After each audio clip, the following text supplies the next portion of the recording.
Sleepy town settled for the night, where every lawn is tailored just right. And it's about time that the back porch light comes on. At that house down the street,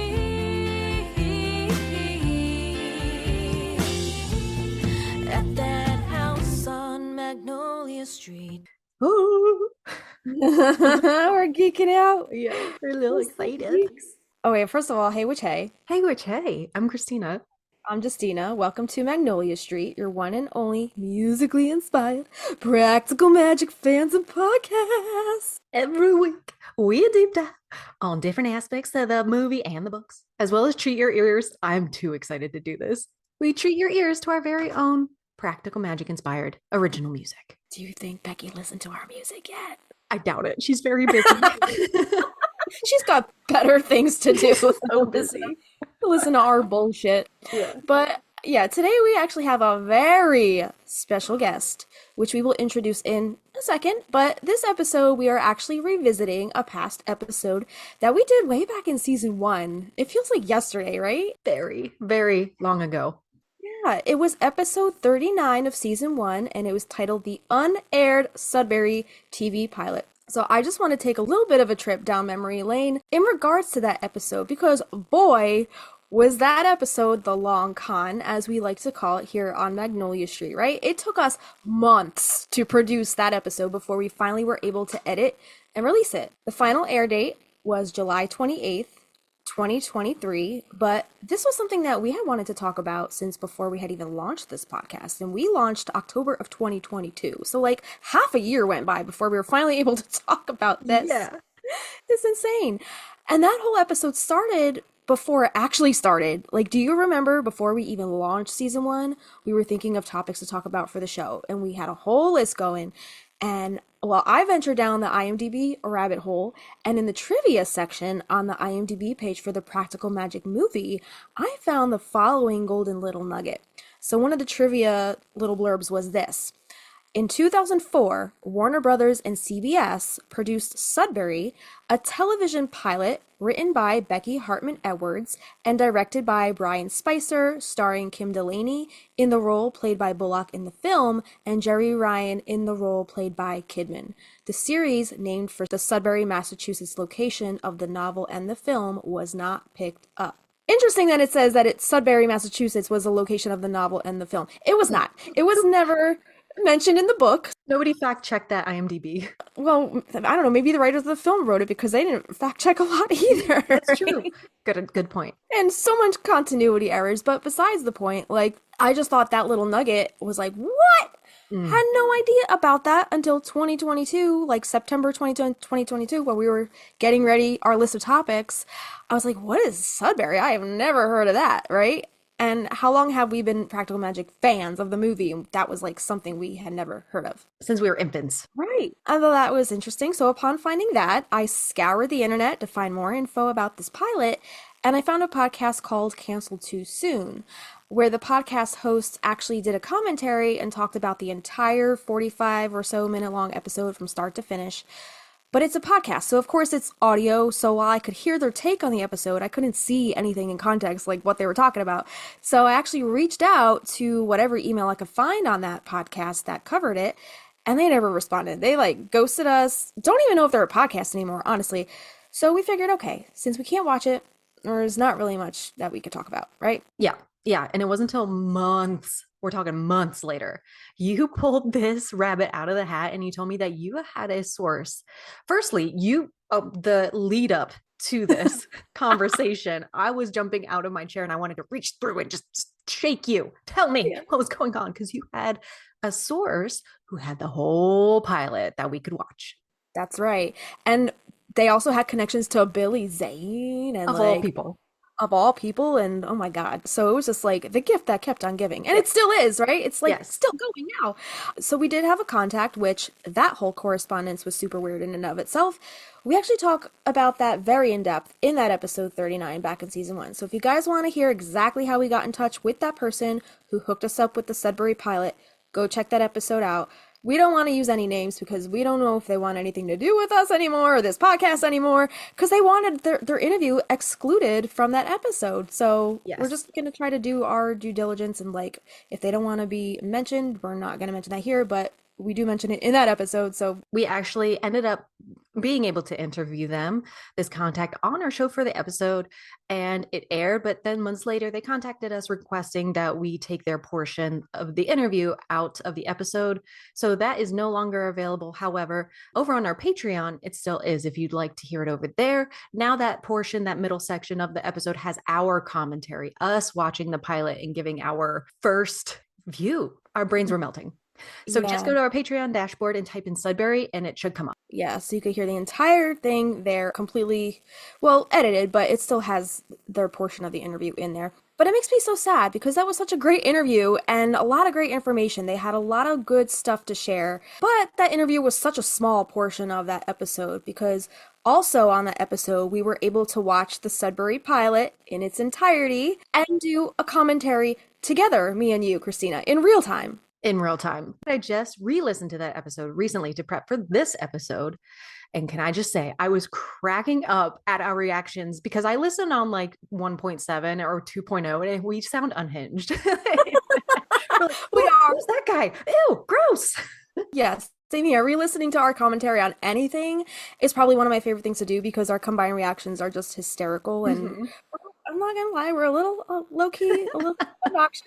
Another cool thing that came out of doing that episode is that we actually were able to get in touch with Lauren Prescott, the historian and archivist over at the Wayside Inn in Sudbury, when we traveled up to Boston to record at Plague Dog for the first time, way back in September 2023.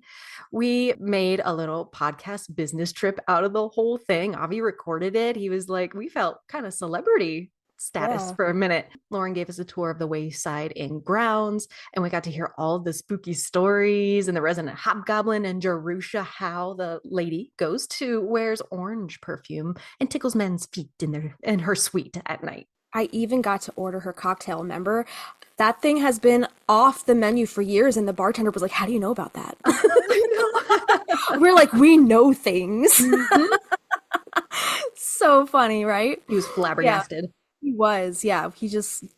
They did treat us like we were somebody. They were like, are you here to do a ghost documentary? We're like, no, we're nobody. I love how we pretty much manifested that entire trip, which is also the first time that we even met each other in person, right? Yes, it was overwhelming. It was overwhelming. There was a lot of moving parts, but we met each other prematurely too, because we weren't supposed to meet each other until a whole month later on in October for our Salem trip. But I'm glad we were able to get up there not only to record, but to see Sudbury and all the fun and unique things that we were able to learn about it as a result of doing our episode about it months prior. Because aside from doing the interview and the commentary in that episode, we also did a whole deep dive on Sudbury itself, the history, the magic, the lore, and the tourist destination as we know it today. Yep. And also film location, right? Yeah, that's right. When we visited the Wayside Inn, Lauren showed us a little off the beaten path, off the grounds a little bit. There's a little chapel where they filmed the movie called The Unholy with Jeffrey Dean Morgan, which is another fascinating connection to the practical magic world because Jeffrey is married to Hilary Burton, who also happens to be BFF with Miss Alice Hoffman herself. Yeah. We actually got to see both of them in a panel together when Hilary did her book tour for Grimoire Girl, which we did when we were back in Salem that October following our initial visit to Boston in the area in the prior month. So it was back to back. It was great. Yeah, which also the special guest that we are talking with today is actually working on producing the One Tree Hill reboot starring Hilary Burton Morgan herself. So I feel like this is almost coming full circle here. It's very straight. Yeah, on top of all that, on top of the fact that today's special guest has worked right alongside Sandra Bullock, Denise, Novi on that Sudbury pilot. It's just so crazy how we have so geniusly placed ourselves at the center of this web. Exactly. So are we ready to tell them who we're talking with today? Yes. Yeah. Today, we are talking with the one and only Becky Hartman Edwards, the executive producer of the Sudbury pilot. But first, should we tell the story of how this interview came to be? Because we've said it before. Doing this podcast has done a great job of just pulling all the right people into our orbit. And it's just so strange how this all has been happening. This just really goes to show you just never know who's listening in. Because we still consider ourselves a really small podcast. We only have still like maybe a few hundred listeners, dedicated listeners every week. Like, we're not a big podcast. So the fact that anybody was able to find us, it's amazing. Yeah, exactly. For somebody of this caliber to reach out to us, to want to chat with us about practical magic and give us more insight into the whole world and what it was like to work on anything that was derived from Miss Hoffman's world is just surreal, and it's an honor. Yeah, so let's set the scene, okay? Because I had a much needed day off from work the day that this all started, and I was about to get my naked ass into a hot bath and drown myself in my mermaid erotica books, and then I get a ping on our Insta. So I checked it and I get this message, and it said this: "Hi, my name is Becky Hartman Edwards, and I'm a television writer and producer. A friend of mine just sent me a podcast you did about the Sudbury Practical Magic television pilot a few years ago. I wrote and executive produced that pilot and loved hearing your thoughts and reactions. If you're ever interested in learning more about the project, I'd be happy to share my experiences of making the pilot.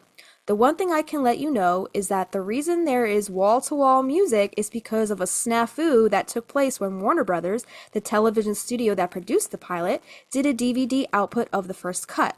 This was obviously before everything was done on the cloud. The music track was extremely low, so one of the biggest notes we got from CBS was that the pilot needed more, and louder music. Anyway, I love the book Practical Magic and love all of Alice Hoffman's work, and making that pilot was one of the highlights of my career."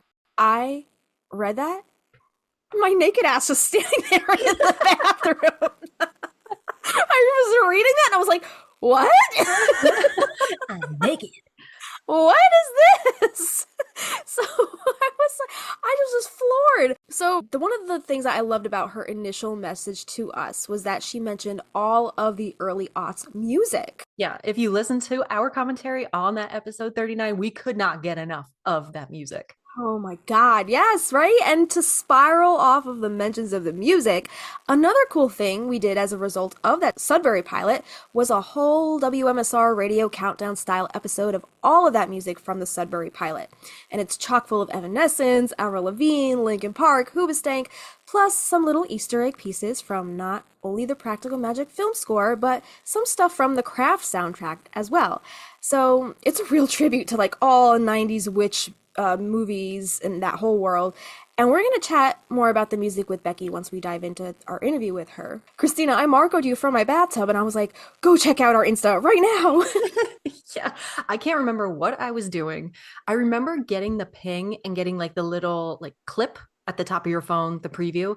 And I was like, Yeah. what? So I wanted to click on it, but it kind of went away. Maybe it was like, oh, this was already opened. And so I put it down until you marcoed me and I was like, the fuck. So then I went, was I at work? Do you remember? What was I doing? I don't remember what you were doing. You might have been in your garden or I don't know. Okay. I don't remember. Okay. I think you might have been driving somewhere. I don't remember. Yeah, but I was in the bathtub and I had my phone on my little bench outside the bathtub and I was just peeking my head over it. My naked ass was just like, check your messages right now. I think at that point when you said to check it, you had already replied to her. Yes, I think, because I was like, I can't let this get away. I wanted to establish the connection like right off the bat, but then from there, I think you took it from there and you like were like, boom, boom, boom, schedule an interview right away. Right now. She was like, whoa, like, let's just talk first. Let's have a Zoom call. Marry me. Yeah, she's like, whoa, slow your roll, girls. You guys move fast. And we're like, we know. Tell us everything. Yeah, so we both listened back to our Sudbury episode after like kind of scheduling something with her to get, to talk to her about more of it. Mm-hmm. And I think we were both kind of just mortified at how many times we're like, oh, this is so cheesy. This is so cheesy. I was like, okay, we could have been much worse. I just remember saying like, okay, let's get to this shit show, meaning like our reaction, like my face melting. And I was like, okay, that wasn't that bad. Yeah. I mean, it is made for TV, so there's a little cheese to be expected. Yeah. But Yeah, I'm sweating. You're sweating. I'm sweating. Yeah, so anyway, so we had a Zoom call with her prior to our interview that we're going to do with her today, just to put some names to faces, establish a little bit of a working relationship. That's so weird to say. Anything else that you want to mention or worth mentioning before we dive into her interview? Yes, I wanted to make sure we got her scheduled right away. And usually our conversations are very casual. Our interviews kind of just flow. We have like a few questions here and there, but I think she wanted to kind of meet and greet first. And I said, cool, we can have a quick call. And then she forwarded her phone number. I was like, oh, thank you. How's Zoom? Because I don't know how to do a three-way call in 2025. Do you remember when we had a three-way call with Plaid Dog and we were like, how do we do this? Yes. I didn't want to repeat that. I didn't want to embarrass us in any way. That's how that came to be. And we had such a hard time holding back. We knew it was just like a meet and greet. Don't ask any questions because we just wanted to get our full, genuine reactions to Right. everything she had to say. And even on that Zoom call, that meet and greet, she started going into detail about some stuff. I'm like, duh, duh, duh. We're so interested. Yeah, I was like, I want to ask so much more. I was trying so hard to hold back. And I'm sure she'll repeat a lot of that today for our listeners, because we do have a whole list of questions that we're going to get to. But one more thing I want to say before we kick off this interview is that I am so excited to be back in Sudbury, like figuratively anyway. I thought that whole detour was a closed chapter. I thought for sure, because we saw the pilot, we did our commentary, we did our deep dive, we did our WMSR episode, we visited Sudbury itself.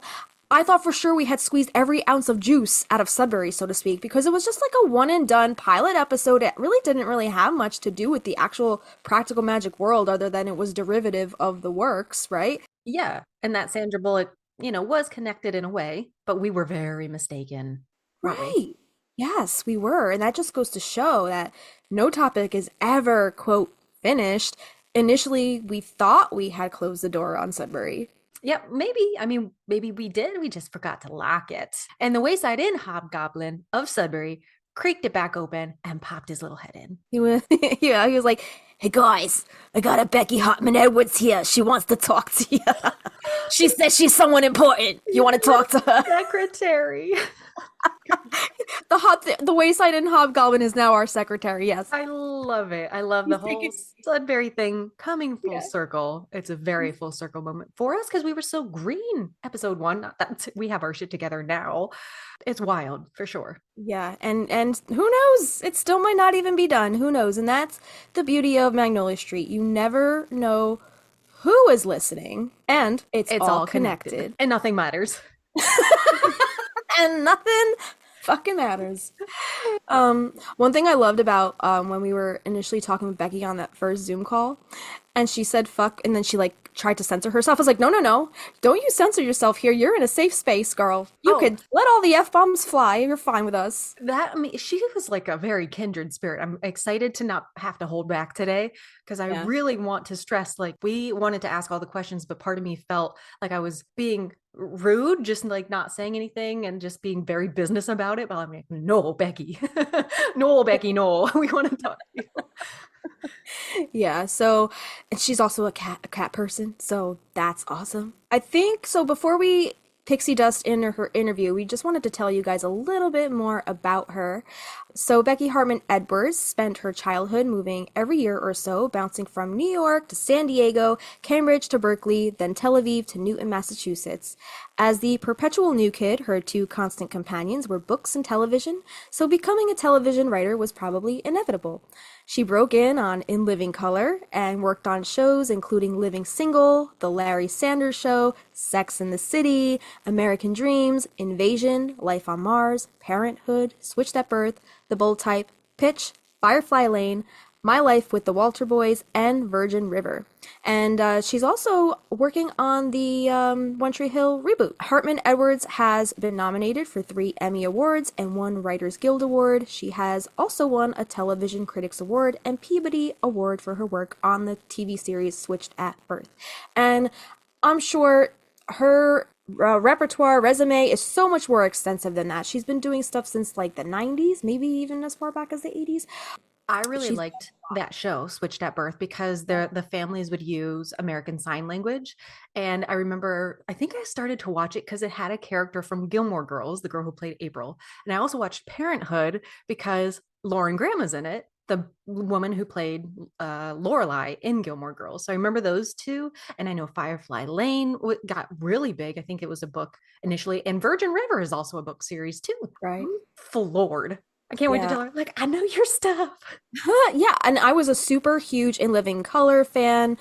Jim Carrey got his start on that show. Like, I'm sure, pretty sure all the Wayans brothers and J-Lo was a fly girl on that show. Like, I loved In Living Color, and also Living Single. I think was also a huge one back in the 90s. Yeah, and Sex in the City. Who has not watched Sex in the City? So the fact that she has done so much, it's just, I can't wait to talk to her. She's going to be a wealth of information, and I'm sure she's going to give us a little more insight to all the behind the scenes and workings of, writing for TV and working with Sandra herself and Alice Hoffman. And I can't even believe that. And how we fell into her radar was her sister I was think so. doing research on Sudbury for some reason. I don't even remember, but we can ask her that so she can let our listeners like how she found us, because I'm also like, yeah, it's crazy how she was even to find our little podcast, out of a sea of other podcasts, I'm sure, talking about practical magic and that whole world. But And Sudbury is so deep cuts. It's so niche, you yeah, know? it is. It is very niche. So yeah, without any further ado, here is Becky Hartman Edwards, the executive producer of the Sudbury pilot. Take it away. There we go. Hi. Hi. Good Welcome to morning. Magnolia Street. How are you today? I am good. I just came back actually from a trip to Massachusetts. So I feel like I'm, because my parents live there. I'm very much in a sort of Magnolia Street practical magic state of mind, even though Oh, I'm I not. love that. Perfect. Where in Massachusetts? They live in Cambridge, Massachusetts now. Is that close to Sudbury? Where are we talking about? It's not that far. Yes. It's probably about 15 or 20 miles or so, but still sort of west of Boston. Okay. Okay. Yeah, me and Christina had a little stint in Boston a couple times to record, and then we had a couple Salem experiences too. So that was fun. Have you been to Salem? I've been, yes, many a time. I've always been attracted to magic. So one of my, I think you had to do like an 8th grade history report. So it was all about the Salem witch trials and witchcraft. So I took advantage of my proximity to Salem and used some, primary resources and things in my like 8th grade little paper. But how fun. I think I had to do something very similar when I was young, and I went to a Catholic school, and it was for like a history Right. kind of studies. And I was like, I get to do witchcraft and not get in trouble. Yeah. It's kind of great. Yeah, I mean, exactly. For yours, it was probably, I think they were just happy that, someone found a topic they were interested in, and it was getting kids to pay attention.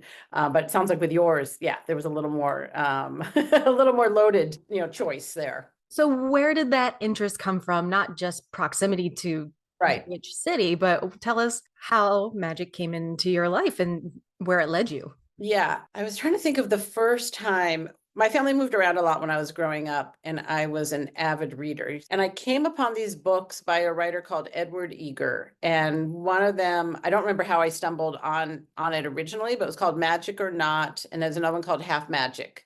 I actually think Half Magic is the first one. It's about these kids who discover a coin and sort of accidentally make a wish and realize that only half of their wish comes true when they do it. It's really fun.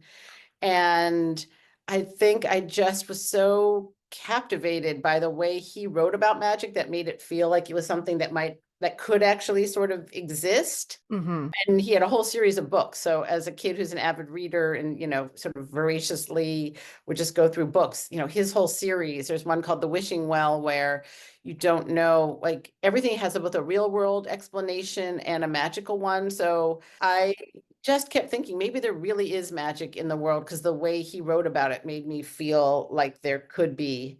And I wonder, now not to get into too much shrink stuff, because maybe hopefully there really is magic like that. But I think also as a kid who was like uprooted and had to move so much, feeling like there was some way to have some kind of power probably made me drawn to magic all the more. That's incredible. And then from there, I discovered there's a woman like Nesbitt. I can't remember her as much. I wasn't as taken by her books, but, so that was really where I became interested. And then when I did move to Massachusetts, when I was in 8th grade, I did that report on the witch trials and witchcraft, and I was, less interested, although it is interesting in sort of the hysteria and what led to all of, all the trials, but more as I started reading more about like what some of these spells, it just seemed very tied into women's power and nature, all of things which I was interested in. Is that kind of where you found the link to Alice Hoffman's work being like, but the balance between a real Yes. magic and like the more practical side of it? Exactly. I don't know if you've ever read, I'm sure you guys have, but like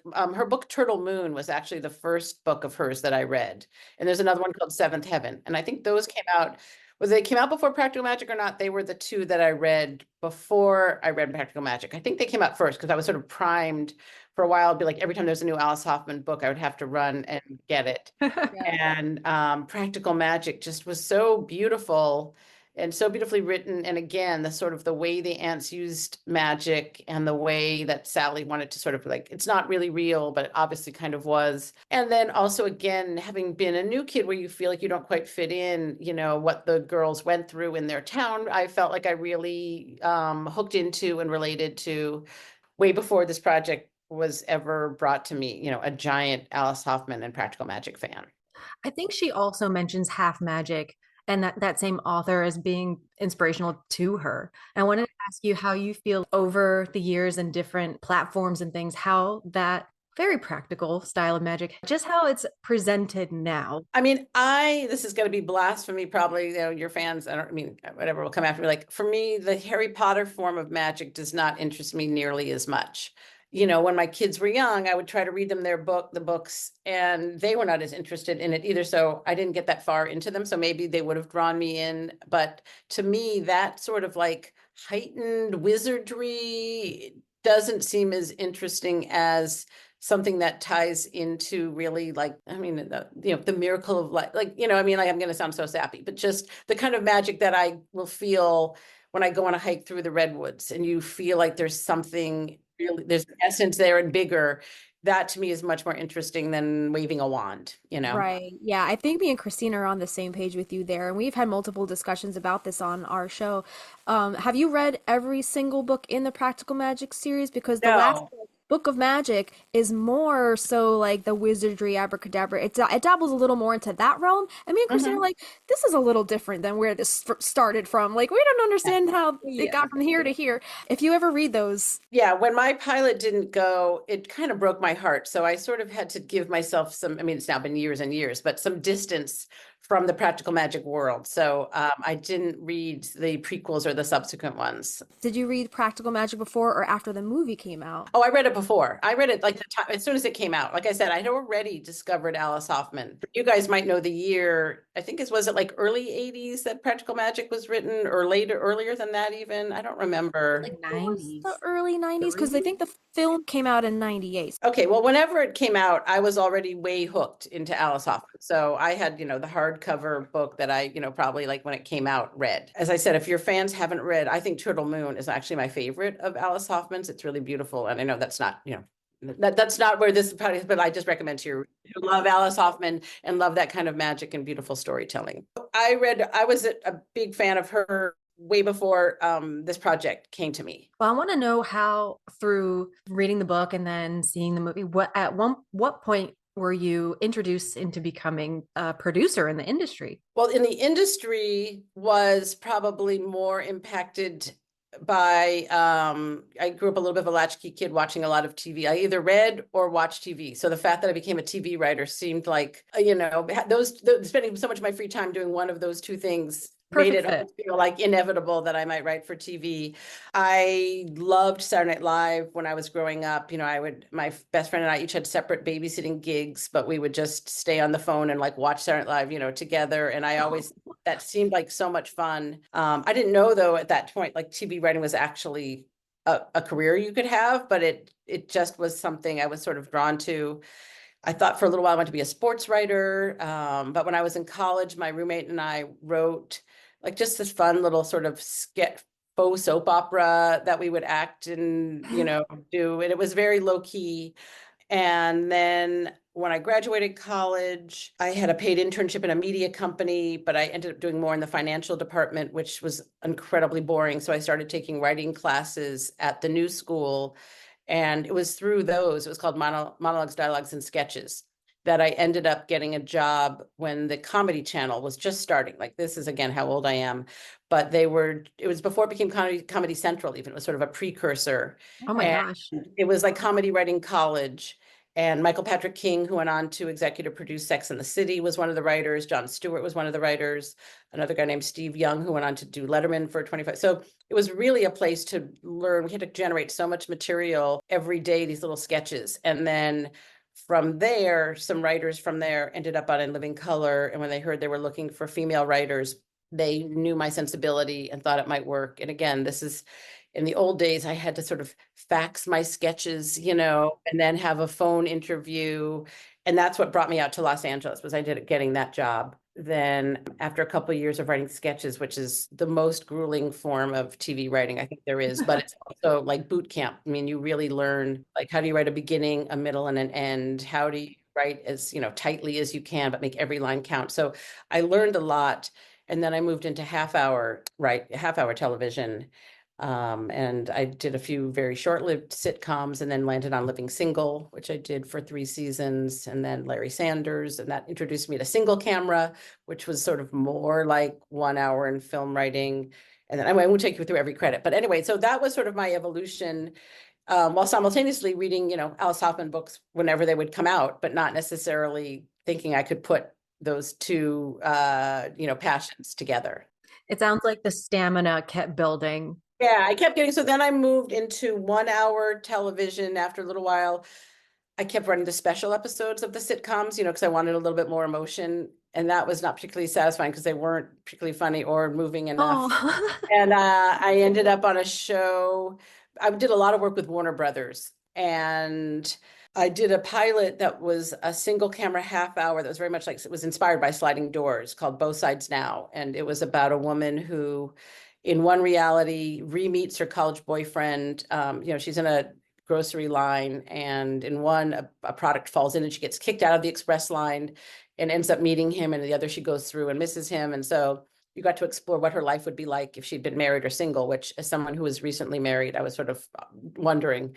And it didn't go, but the Warner Brothers drama department was who I developed it with. And so then I started doing Warner Brothers dramas. So I did a show called Jack and Jill that was a little short-lived romantic comedy, a few others I won't mention. And then I was on a show called American Dreams, where Susan Rovner, if again, for people who know a lot about TV, she sort of rose up the ranks through Warner Brothers and ended for a little while running NBC Universal. But at the time, she was a sort of junior exec at Warner Brothers drama. When I was on American Dreams, we always talked about, we should try to find ways to work together. She reached out and said, would you ever be interested in developing Practical Magic? So this was really a passion project of hers. So I was like, holy shit, how are you a mind reader? How do you know that that's literally my favorite book?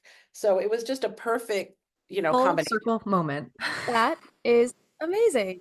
Yeah, she's one of the best television executives out there, and doing things with witchcraft has been a passion for her as well. So that's how it came to me. And she had obviously negotiated with Denise Novi and with Sandra Bullock, who had the rights to both the book and then the movie, to do it. That's incredible. I wanted to ask, before we get towards the practical magic, what's your favorite to create writing about, or this? What do you find most satisfying to go from paper to TV to visual? Right.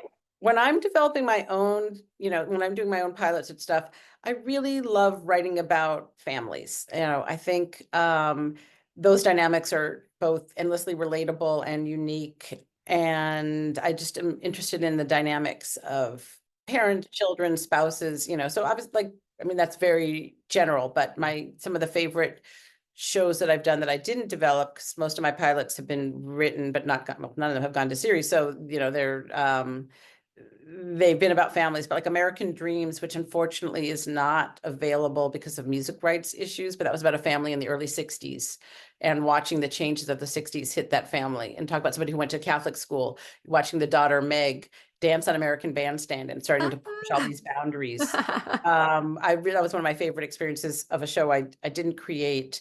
I could see that. Well, in your repertoire, Parenthood, what's the other one? Just Well, Switched at Birth was very much That's- about family yes. dynamics. I remember watching that and just being inspired by the ASL aspect, and I was hooked. And the Good. Parenthood one was like heart-wrenching. It was Yeah.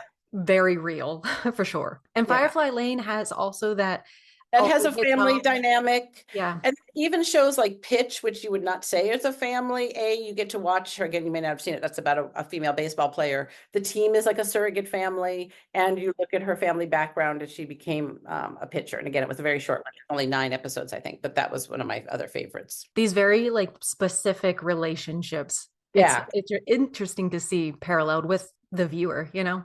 Uh-huh. How closely did you work with Sandra and Denise on the whole executive production aspect of it? Like, how does that relationship? I mean, it was obviously, look, I'm not going to lie. Of course, I was kind of starstruck the first time, Sandra and Denise, because all of her achievements. When we were doing the pitch, it was, because Sandra came to all the pitches. Obviously, we got like heads of networks, and she and I had a fun, actually, kind of like repertoire and banter back and forth as we were pitching it. She was busy making Miss Congeniality during a lot of the filming, so we would sort of have to talk long distance.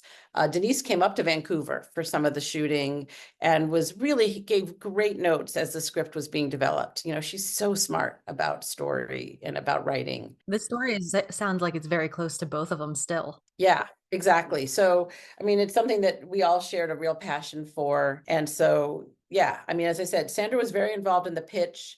And then because of filming, she would definitely get things and weigh in, but was not able to be as directly involved. What were your feelings? Just interrupt me if I'm taking over these questions. Yeah. You had read the book and then saw the movie, and then you're tasked with, okay, the spinoff. And Justina and I both noticed like a lot more of the book had come through. Right. What are your feelings about both? What do you like better between the book and the book, because I probably saw the movie when I was, when it came out, but I may not have, just because of where I was with being a parent myself. Like, I don't think I got out to movies that much, and it was before you could just stream everything. The book to me felt so powerful. That was my first, experience of practical magic. So was my sense of what practical magic was.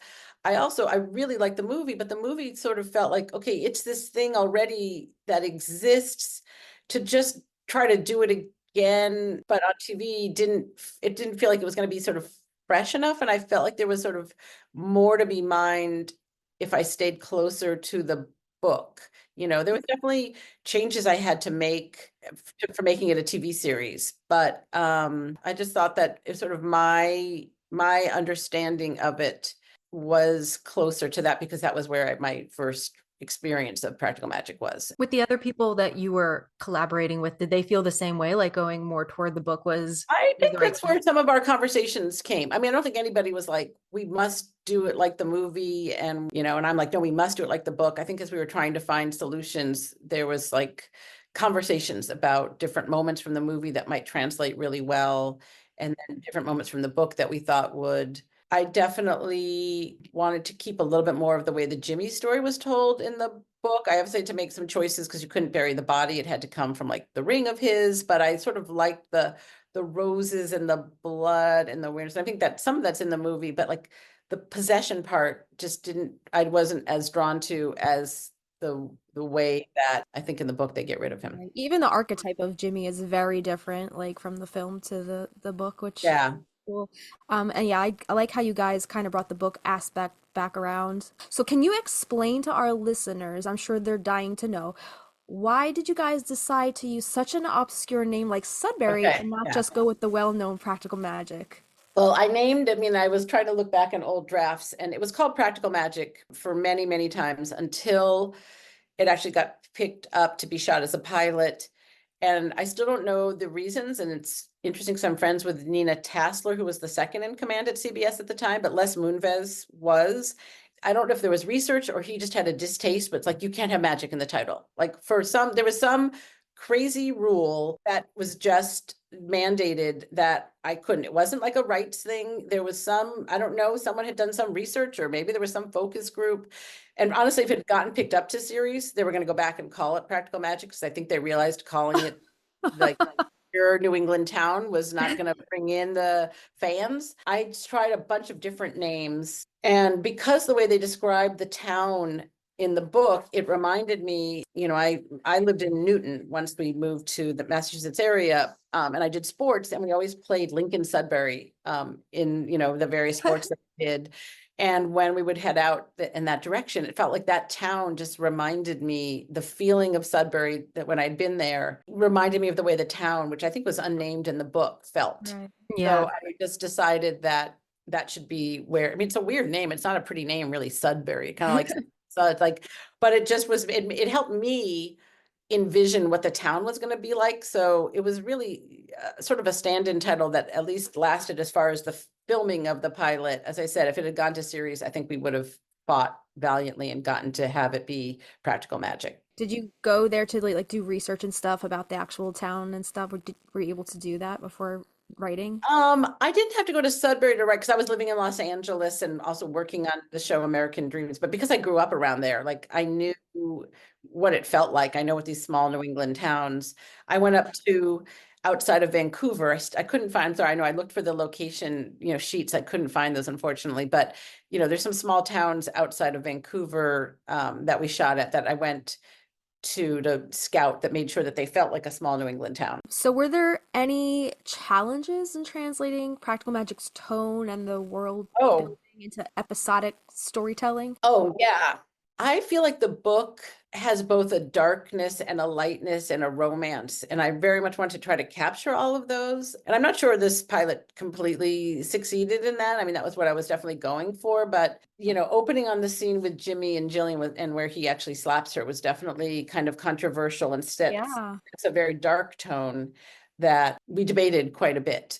And because in a pilot, you only have like 43 minutes. And so I wanted to make sure that the audience knew right away that Jillian, who was going to come and seem like she was sort of tough and free, had really been at a low point. And also, if she actually had killed Jimmy, that we weren't going to hold it against her. I felt like re-edited, and I think even in the writing, had different ways of opening, that maybe we opened, with Kylie and Sally at first. I had different orders of those scenes because we were a little nervous about it. But anyway, so there was some of that darkness, but I also wanted some of the lighter, the fun of the margarita night, I think, was from the movie, not necessarily in the book. And that was like capturing that sort of female sister fantasy. The relationship, I'm suddenly spacing on the name, Gary, with with him, that had to be sort of really shorthanded because there wasn't that much room, but I wanted to keep some of that romance. So yeah, I was trying, I mean, those were challenges for sure, to try to achieve all of those and not have them fight each other, but inform each other. How does it work with a pilot as far as the writing afterward? Because we kind of see the progression of like the Practical Magic story in the pilot. Were other episodes written just in case, or already started? How does that work?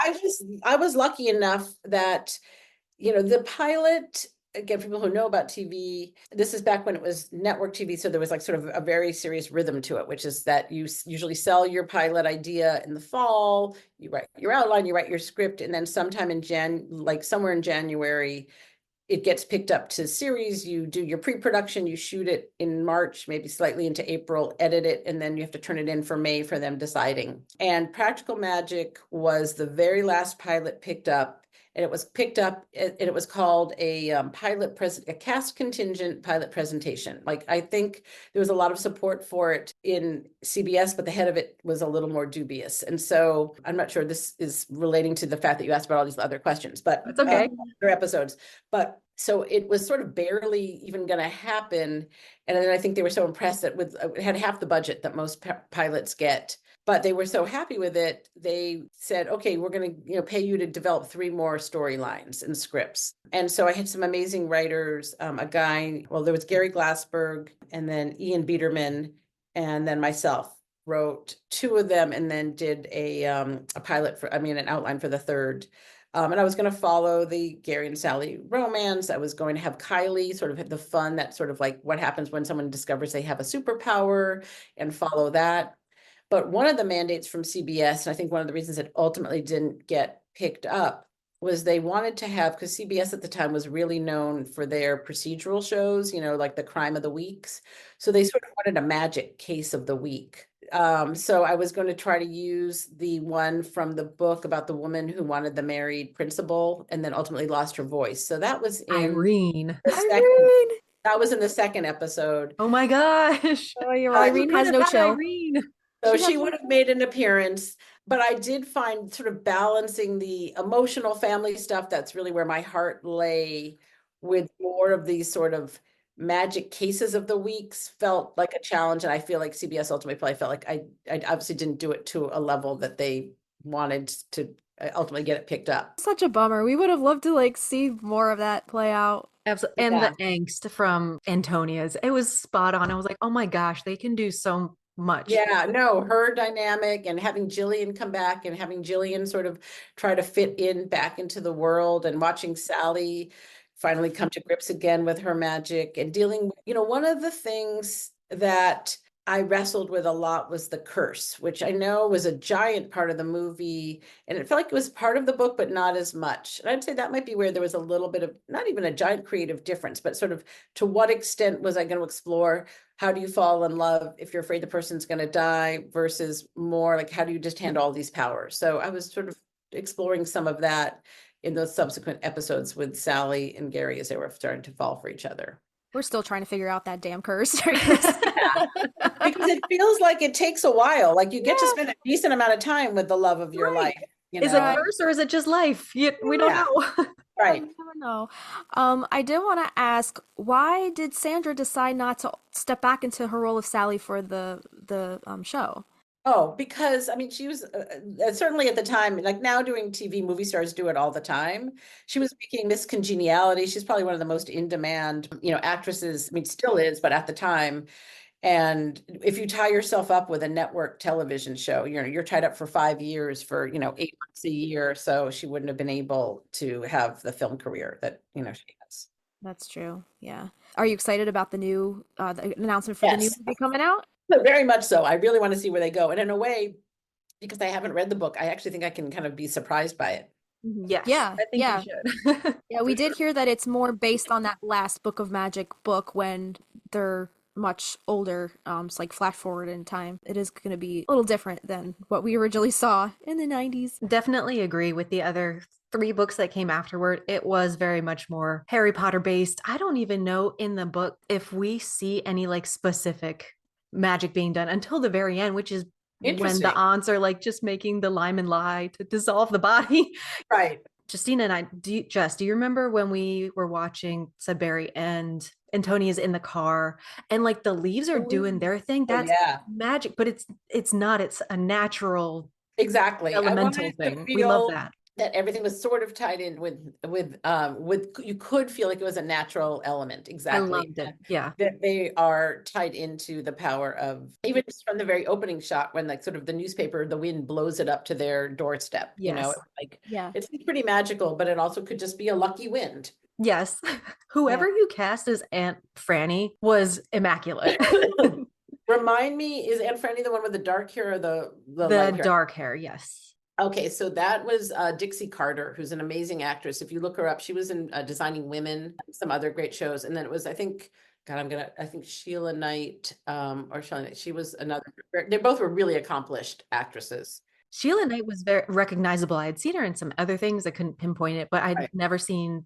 Dixie Carter, you should Google. She was married to Hal Holbrook, just was a very big actress, I think in like the 80s. I mean, big even when I got to cast her, but she worked very well for it. Yeah. Oh, good. Yeah. How closely did you work with the actual talent? Like, were you on set or were you just behind the scenes as the writer? No. I was on set with the director, every moment of shooting, and he and I worked together really well. He was great. He'd done more sort of like darker genre stuff. And we worked together. I mean, normally as the writer, you always have to let the director talk to the actors and really be it. It was really, he knew what I wanted, but he visually figured out how to do all of that. But I was there to help would guide the performances and just make sure that the emotional and story beats were hitting, the way I had envisioned. Yeah. So when you hand in a script, is it like sign, seal, deliver, it's done and then ready to be performed, or do changes happen Oh, on set as you're going? no. Changes happen all the time. I mean, in the script that got picked up to be shot, as we were getting close to production, I think I had it where Antonia, in my pilot originally, she found out that she was magical in the pilot. That was actually her pilot story.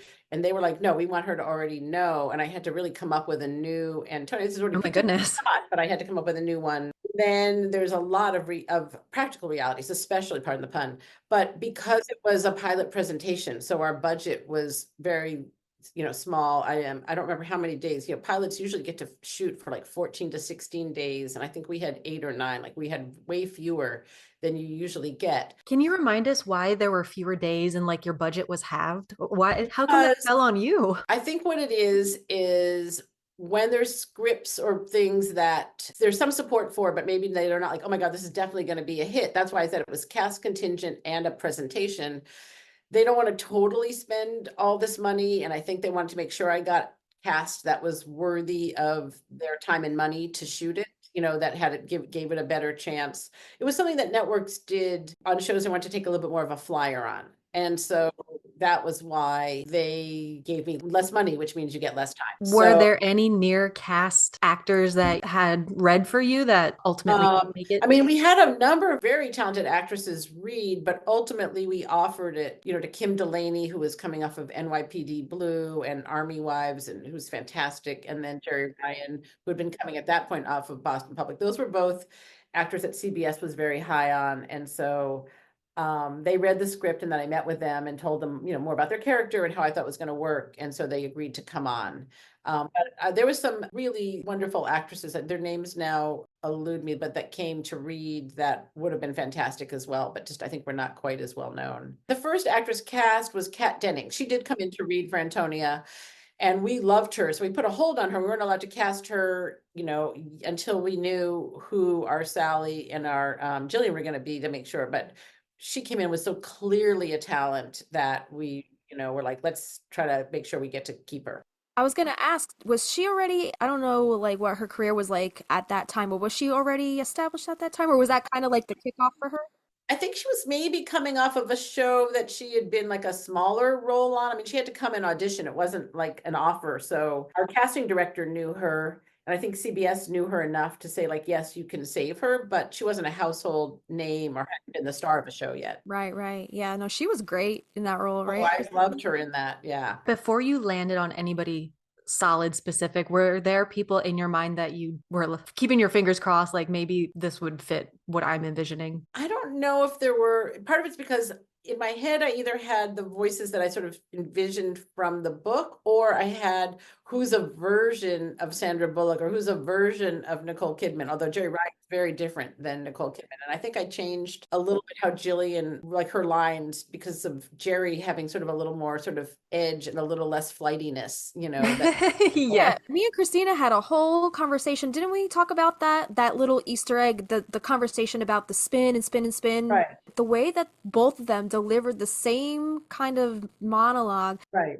completely different delivery. And it's amazing that, like, yeah, Nicole Kidman was very whimsical about it. Jerry Ryan had a little bit of a darker Right. take Well, on she it. was doing it, if I remember correctly, because I'm trying to remember in the movie, like in the pilot, she was doing it as a cautionary tale to Antonia. So she didn't want to make it sound too, delightful. Whereas I think for when Nicole Kidman's interpretation, it was sort of like the fun of falling in love and of losing yourself in it. Well, also Antonia in your show, much older than Antonia in the movie.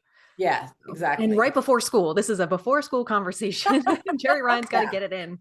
Yeah, why was that switch made, that them being teenagers or her being a teenager in the pilot as opposed I just to... think there's a lot more story to be told with teens than with young kids. The movie really focused on Sandra and Nicole and the aunts, and this, again, because I love writing about families, and I just think a teenager wrestling with her powers seems really interesting, and a story that I wanted to be able to tell. And also, how do you, as a mother, raise, a mother who's wrestled with her own magical powers, raise a daughter that's going through it. So That was why I decided to age her up. I don't remember I think they're definitely younger in the book. I think. Yeah, And they I think also so. get flip-flopped again, right? They're flip-flopped No, I again. think Antonia's the oldest in the Yes. book as Okay. well.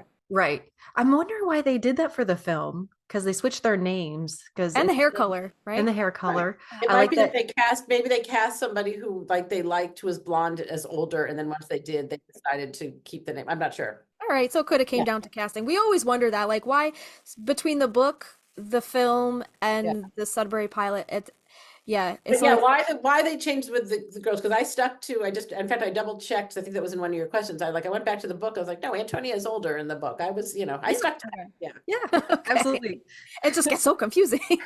Yeah. So let's talk about the music because that was like a big thing that me and Christina were like, "Oh my God, all this early aughts angsty music. It's Yeah, amazing." right. So one of the things about making a pilot in the early aughts, it was before networks realized that if you could you just used anything you wanted to, and then they would fall in love with it, and then they'd have to pay through the nose. So I was luckily got to make it during that time. Since then, they make sure that you clear it and can afford it. So I had put some of that music in. I think like the Coldplay over some of it, and there was some of the Evanescence. But when we delivered an early cut to CBS, it was back in the day when someone had to like press it onto a DVD and it got hand delivered and they would play it. So somewhere in that translation, the music track either didn't get fully pressed or was incredibly low. So when we got our notes on the cut, they're like, redo it, like cut that line, or do you have a different take? But one of their biggest notes was like, there's not enough music. What's going on? And so we assumed they had heard the version that we sent them that had a bunch of needle drops, along the way.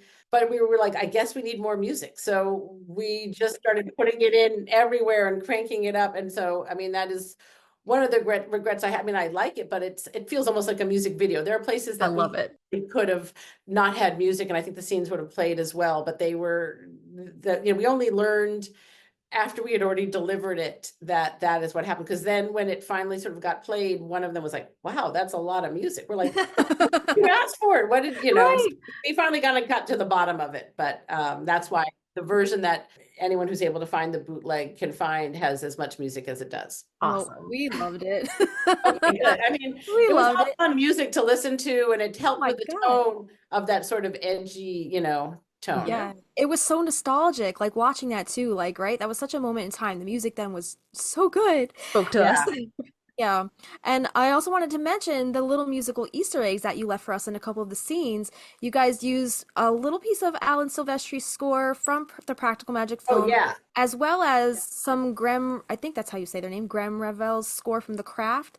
Were those conscious decisions as little nods to those films? Yes, for sure. I think that was where Denise was Denise was helpful in so many parts, and her notes on post were as helpful as her notes on the script and during production. If it had gone and actually aired, you would have probably not heard all that music, and we would have hired a composer who would have actually composed it. But when you're delivering a pilot to a network, you sort of have to steal from scores that already exist that seem like they tonally kind of work for you. So that is how we found those. So they're just placeholders for the moment. Yeah, Right. yeah, Okay. exactly. Was there anything specific that Sandra or Denise were adamant, no, we want this because it didn't end up in the movie. We really want to showcase it in the show. I don't know that there was anything as specific. I do know that maybe both of them, and this was more as I was writing or at some point, I can't remember, but they were just like that midnight margarita scene, like you need to make sure you save and make sure it has the right vibe and tone. And they were really dead on about that.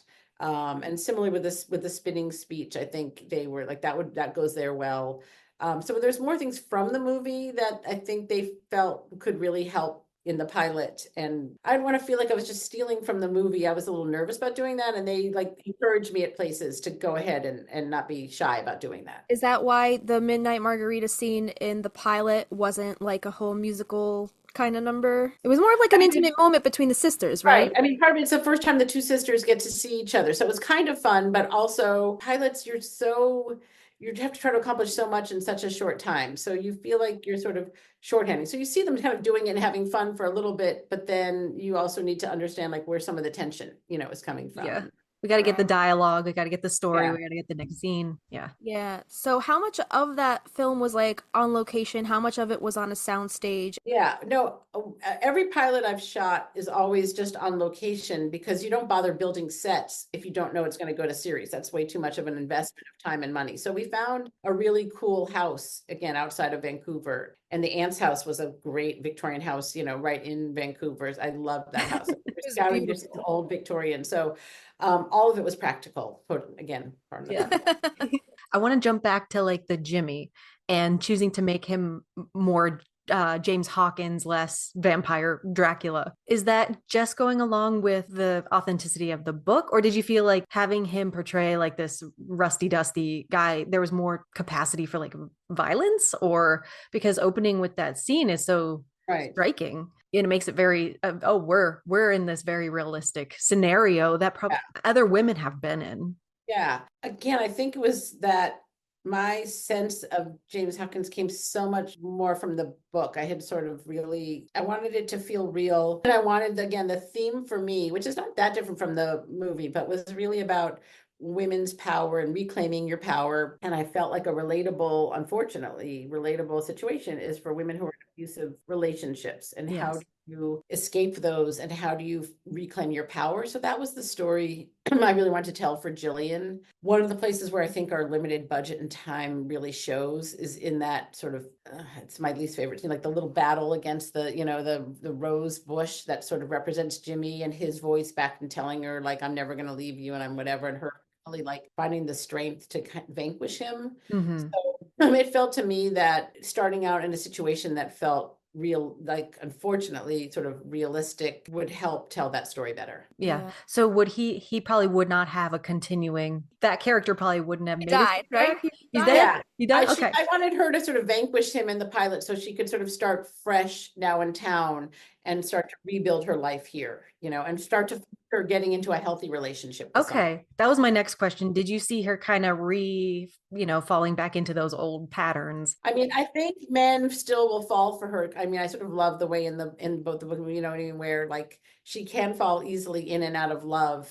And that might be something that she would start to do until she found somebody that actually really grounded her. And then she would Mhm. freak out about that. That was So part of would that have followed the book in which she meets Ben Fry? He's like a teacher, Fry. right? Yeah. Or was Yeah, there somebody else in exactly. mind you have? No, I was definitely wanting to ultimately have her meet Ben Fry. Awesome. Love that. Yes. Nice.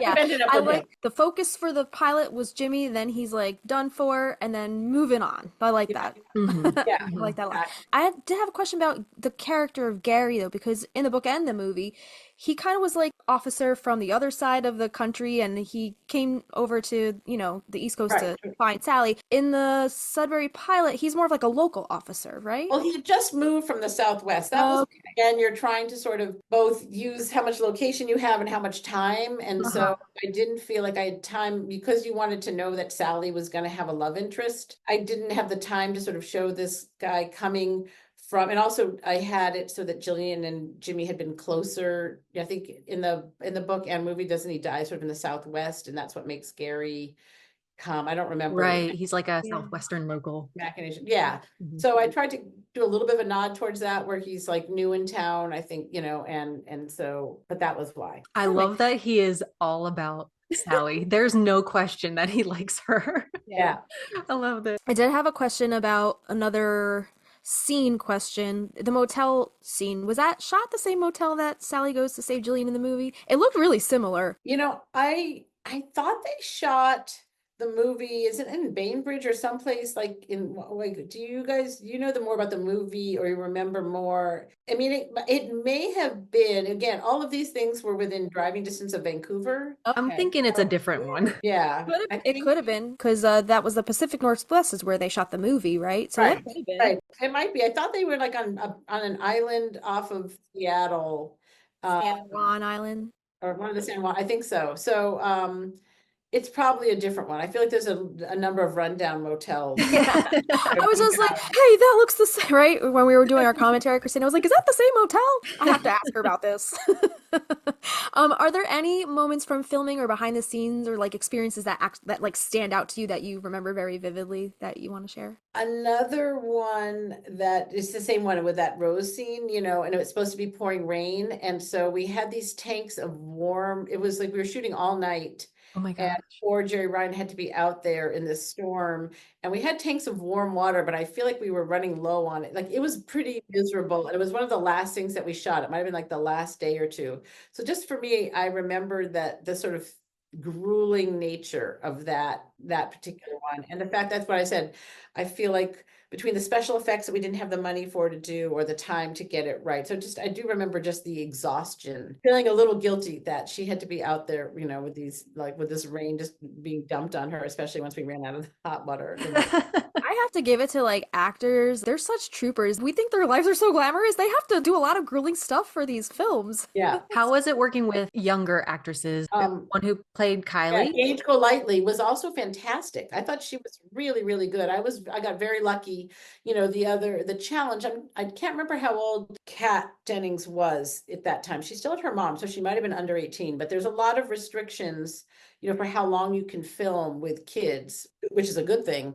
But that's one of the bigger constraints, which is just if you have them in scenes. So sometimes you'll wonder, like, why wouldn't a kid normally be in this scene, or like they have them exit? It's because you can only shoot for sort of limited hours with kids. But I thought they both were great. I had no, sometimes I know with kids it can mean more takes or they have little issues, but they were both really professional, really good. Their parents, Kat's mom, I remember, was like just fascinating. And I think Gage's mom, just anyway, all of it was very easy. I mean, the only part that was unpleasant was getting the call after having worked on those 3 episodes. I had a feeling it was going to go that way because it became between Practical Magic and I had my backup scripts in this show Numbers, which was like a pure procedural show. And while I was doing the backup scripts, CBS had taken over Paramount Studios, I think. So it was like they owned it. It just seemed that Numbers was much more of a real CBS show. And as much as I tried to come up with these magic case of the week, it was never really going to be what was a traditional CBS show at the time. So, but anyway, other than that call, it was a really amazing experience. So there was no like ever discussion of like revisiting or reworking the project for another network or platform? I'm sure we tried. I mean, every time something dies, you try, but I've never had that sort of successfully happen. But yes, I'm sure that we went to all these other networks, but they had just picked up their pilots and their new shows and their schedules were full. Right. I think ABC had also wanted it and CBS had made, I think, a bigger play for it or said they had wanted it more. And so I think we went back to ABC, but by then there was no room for it. Right. Gotcha. Do you think that's something that you can try to revive with the invention of like more streaming platforms now and with the new movie coming out? Maybe there's more interest for it. I mean, maybe it would have to go back right to that script and recast and do the whole thing. So, I mean, look, never say never. I would love to. Right. I mean, maybe this podcast will, rekindle people's interests. I we'd love that. And speaking of, can you just explain to our viewers how you came across our podcast and what made you want to reach out to us to my sister lives in Belmont, Massachusetts, and a friend of hers I don't know why she was Googling Sudbury. Maybe she's like looking for houses on Zillow or something. Somehow your podcast came up and she reached out to my sister and said, was this your sister's thing? Like somehow she started listening to it. So it wasn't like she was like a fan who knew of my thing, but your Sudbury one came up on her feed and she told my sister said she didn't even bother listening, but she's like, hey, Becky, remember that pilot you did? Like there may be someone talking. I was like, what? No one's like, it's a 20-year-old dead pilot. And then I listened to yours and I was like, I mean, it is the dream. Well, the dream of everyone who does a pilot is that it goes to series. But if you're going to have a dead pilot, the idea that people actually get to see it and will discuss it is the most gratifying feeling in the world. And so when I heard it, I was like, wow, first of all, I'm so honored that, people. Oh my gosh, we feel like we've been robbed of this masterpiece. And I think I heard you guys talk about the music, and it's one of the things that's always bugged me. And so I was like, I remember reaching out to you guys, and I was like, I just have to get this one off my chest. Like I literally set the record straight. Feel that I needed to put music from end to end, and I wanted to just at least give you guys that that piece of information. So maybe, it was magic. It's kind of like, maybe was it magic that my sister's friend was Googling, Sudbury, either to see if she wanted to move there. She didn't really tell me why. It's like a friend of hers, but somehow stumbled on it. And so lo and behold. Well, that's amazing. We're glad that it brought you to us and we were able Well, I'm glad as well. I am now a diehard fan of your podcast, and Oh my how fun that I get to listen to it as this remake is happening. And you've definitely made me, as I said, when it didn't go, I'd spent so much time thinking and living in this world. And I don't know if you, for other reasons, ever have any other TV writers on, but it's really painful when you do a pilot because these characters are living in your head. You have these lives spun out for them, and then they just go away. And so you really have to mourn them. We're the ghosts bringing it back to life. No, and so I sort of had to shut it off. Well, it's been plenty of time now. So it's been fun to revisit. The healing has happened, and now yes, exactly. And now I can embrace the practical magic sequel and listen to your guys' take on it as I do. So I'm really excited by that. We're excited. We can't get enough, and we can't get enough about telling people, no, there was more. And it's so cool to see, like you said, these characters, we've seen their side through the book, we've seen their side through the movie, and we thought it was done, that was it. And then I think I said it in our commentary, it's like a whole parallel universe. Like there's so much more story. There was sort of like a whole way that I was going to try to both incorporate elements from the book and then starting to spin out into, what did that season 1 arc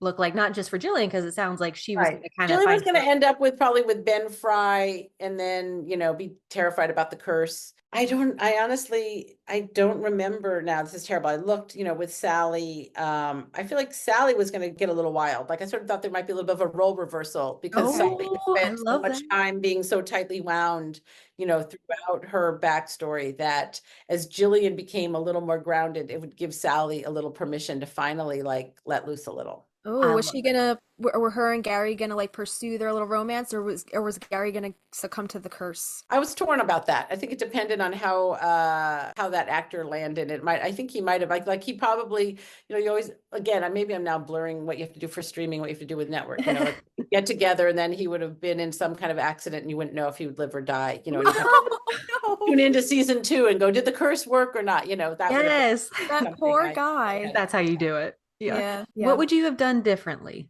It's not that everything I did was perfect, but I had wanted to, and there was just no room. I had little flashbacks to Maria Owens and sort of the origin of the Owens family, and I was really intrigued.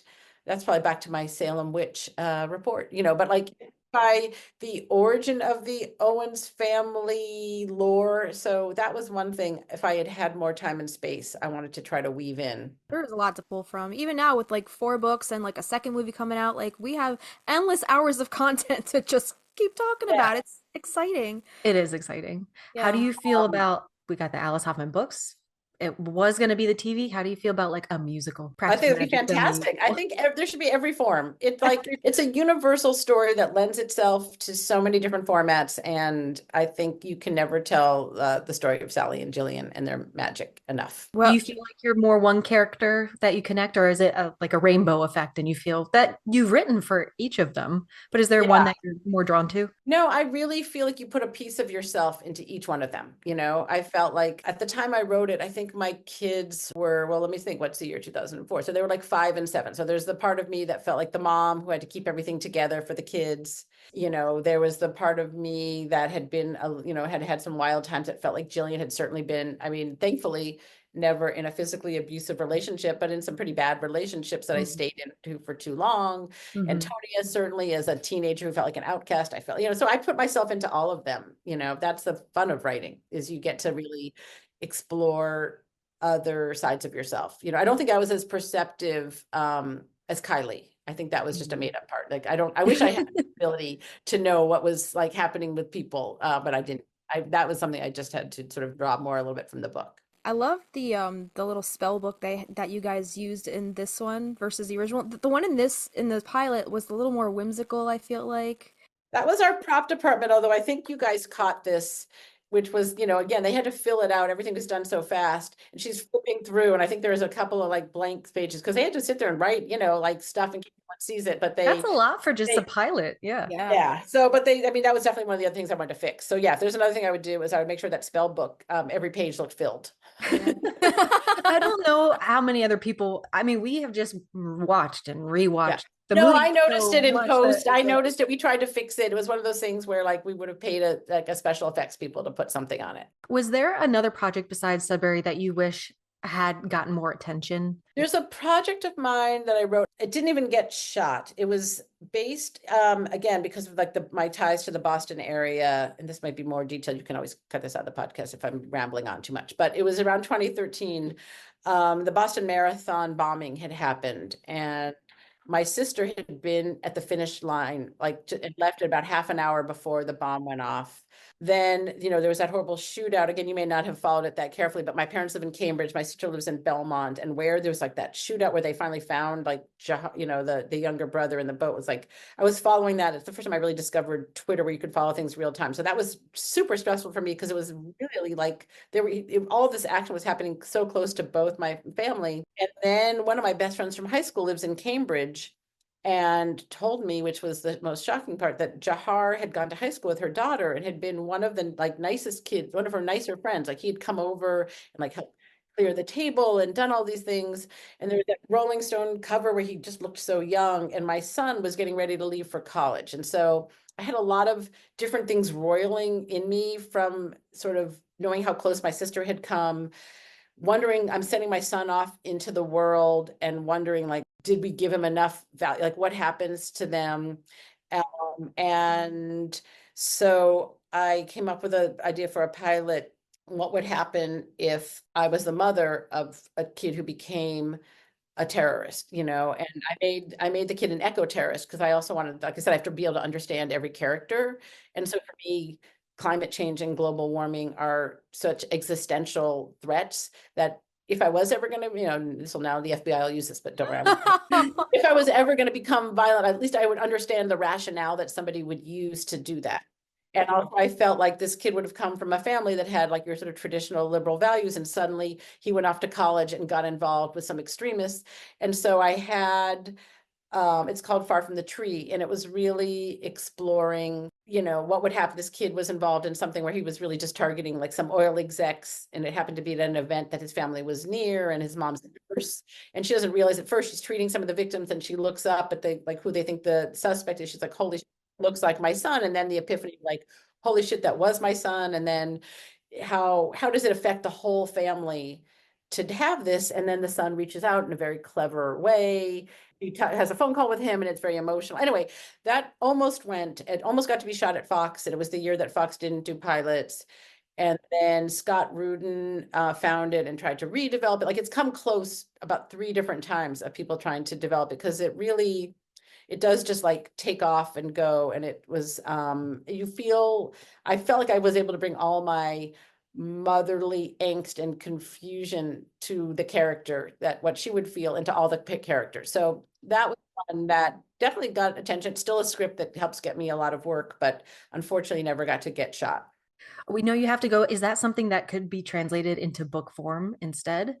It might be. I mean, exactly. There's definitely, during the writer's strike, I did start to write a novel, but it wasn't about that. Another thing that feels magical to me is the Red Sox. Another thing, I tie to New England.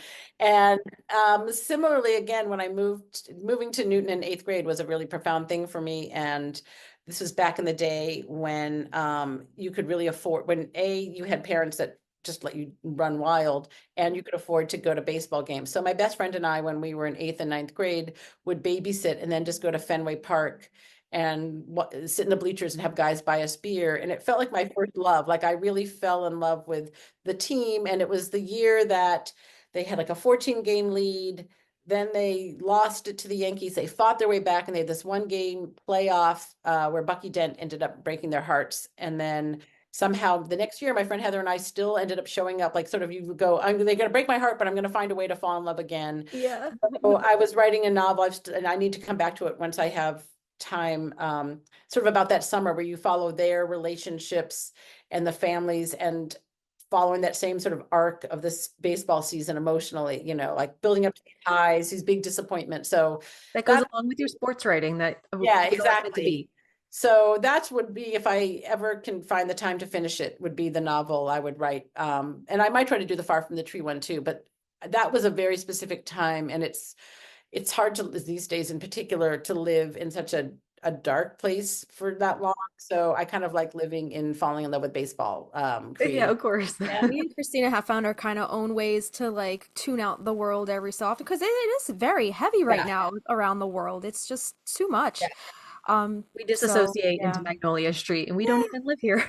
Yeah, exactly. So So was happy what place. that's what I'm sort of doing with like the Red Sox in '78. Keep us posted on all of anything that you're working on. And before you go today, can you tell us about any of the upcoming projects that you want to promote or that you wanted to talk about? I mean, I'm not really supposed to talk about any of the things I'm developing. So if and when they get picked up, I'll come back and visit and tell you. While things are still in their sort of early stages, we're told not to talk about it. So I will not. We would love for you to come back.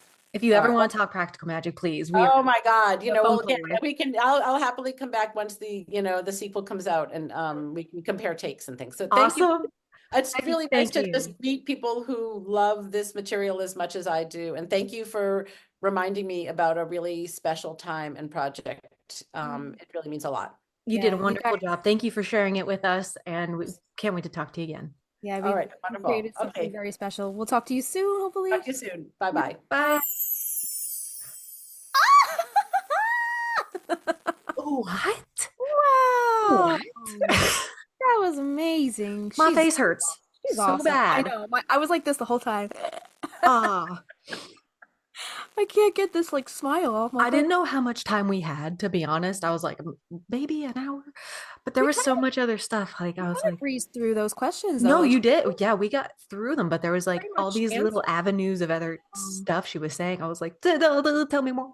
There was so many other questions we probably could have asked, but I think we got the majority of the ones that we had on our list. And I hope she comes back. I hope we get to talk to her again. She's so down to earth, and like thinking about like Hollywood and like the word executive, kind of put them on a pedestal. And I was fucking fangirling, but she's so sweet and just like normal, relaxed.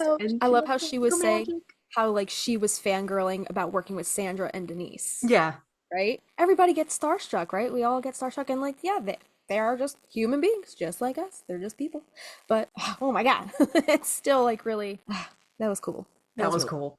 I bounce these ideas and questions off of her about this project because now I want to know more. Yeah. There's so much more to be known, so many more things we want to ask. I tried to keep my tongue from being tied, but I know I was like, I think I was like that. I was like, okay, you were like, sorry, Justina, if keep cutting you off. I'm like, no, please go, because I don't even know what question I want next in my brain. Because like, you be ping-ponging around a little bit, but we'll make sure we send her a thank you. I want to send her like a edible arrangement. Just send her something nice. Something that says executive Miss Producer. Sure, she would love that. Love the hobgoblin of Magnolia Street. Love the Magnolia Street hobgoblin. It's just Avi. Oh, Avi doesn't remember that he said he's afraid of exorcisms. So that song was really confusing to him. Well, the other day we were watching something and he's like, I don't remember saying that. And I was like, you don't? Because that's all me and Christina like ever quote about you on our podcast. That's my biggest fear. That was your quote. He's like, show me the tapes. And then you turn around, you were like, what? Being near an exorcism? And he said, yeah. He doesn't remember. He's got a short-term memory. My mouth is so pasty. I'm like, that's why I kept sipping. I'm like, I hope this is not unprofessional, but my mouth is so dry. Honored she joined us. She was so patient with our just babbling. And she hit like all the things, but now that she's opened these little cans of worms, there's so much more I want to know. We're going to be sending her questions left and right. And also, what never came up on this episode was the binders she told us about that she had. The production binders. I don't want to be too forward. I know. Yeah. I do want to know more about this, though. She said we could take a little peek inside at some point. Can I take a little peek? Can I take a little peek? Yeah. I'm a hand back, please. I like that she doesn't really have any regret about things that she would change. Like, put more stuff in the book, but not overall. It sounds like she was pretty pleased with what. I liked how she wanted to set the record straight about the music. I'm like, I love the music. Yeah, keep it. No, keep it. Keep it all. I love. Well, that was like the thing that me and you were like, yes, early aughts. What? Let's do a whole WMSR episode. Yeah. Where the music never fades and the good times never end. Yeah, something But like that. what a time. Yeah, I miss WMSR. I'm sad Spotify took that capability away from us. I know. We had a few themes we wanted to do for those episodes, and I'm bummed Yeah, we don't get to do there's them. still more, and now we won't get to do Alan Silvestri's. If you want to check out more of what Becky does, just Google her, but she's also on Instagram over at it's Becky with a Y _Hartman HARTMAN _ Edwards over on Instagram. Man, I'm just floored. I'm floored. Yeah. I gotta go take a nap. I know. My head hurts. I had burnt myself out on that one. My head hurts. And then also check out her IMDb page. Her resume, her repertoire is extensive, and it goes all the way back to like the early 90s. Check out her other stuff. Parenthood, Firefly Lane, Sex and the City. Witched at Birth. Yeah, I wanted to ask her more about her work on the Sex and the City. I wanted to ask her more about In Living Color. I know she touched briefly on that, but like I wanted to go. I want to know who like her favorite person to work with is. Right? Yeah, I wanted to go down all those little. What's your favorite color? What's your zodiac sign? What are your pets' names? We didn't even send you gifts. She's gonna block us after listening to this. No. What have I done? Oh my god! We would never abuse our power. She said that she likes our podcast and that she can't wait to listen when the new movie comes out. So that's exciting. Yes. I Comparing. can't wait for her to go on this journey with us and all the fans. There is no way we are not seeing this movie together. Mm-hmm. But I want to be able to like record ourselves. So like seeing it in a theater, cool, but we won't be able to like in real time. Girl, the way this shit is going, who knows? We might be MCing that red carpet. Okay, so. Yeah, okay then. Are just we better? throwing that out there in the universe. And Stevie Nicks is using our music for That's this. true. Right? We gotta get on that meeting. Stevie with her. Nicks is the music executive producer for the film because she made herself that, right? Yeah, she did. So we're making ourselves artists on the soundtrack. So it's just like, manifestation, baby. We composed I think we held ourselves together pretty well though during the actual interview. So I think so too. I hope so. Just a couple fangirls fangirling it up, and I hope she liked us. I wonder if anybody's ever fangirled over us. I don't know. I doubt it. Probably not. We're nobodies. Yeah. But then also, are we better than everyone? And nothing matters. And nothing matters. And it's all connected. Just taglines. That's all this podcast is. This is the last day of February when this comes out. So I hope everybody made it through never-ending winter of 2025. Looking ahead, what are we doing? I think we're talking about Alan Silvestri next week. We have a few good ones coming up. We have Alan Silvestri. We were talking about snakes. I think we're going to try to do the verbena one. Yep. We got a couple good ones coming up. So spring is so inspirational. Oh, I'm so excited for spring. I can't wait for spring to be sprung because it was snowing earlier today again, and I'm done with this shit. I think this put a little pep in our step. I'm not gonna lie. I think we were like dragging ass for like a few months there because it was kind of a lull. The election happened. We were all fucking depressed. We still are, but but this made us a little re-energized. So we just want to thank Becky for that. It was just nice to talk to somebody who is just as obsessed with this world as we are. Agreed. It was nice to do that. So thank you, Becky. Thank you, Becky. Until next time, I'm Christina. I'm Justina. And we'll see you next time. At the house on Magnolia Street, would you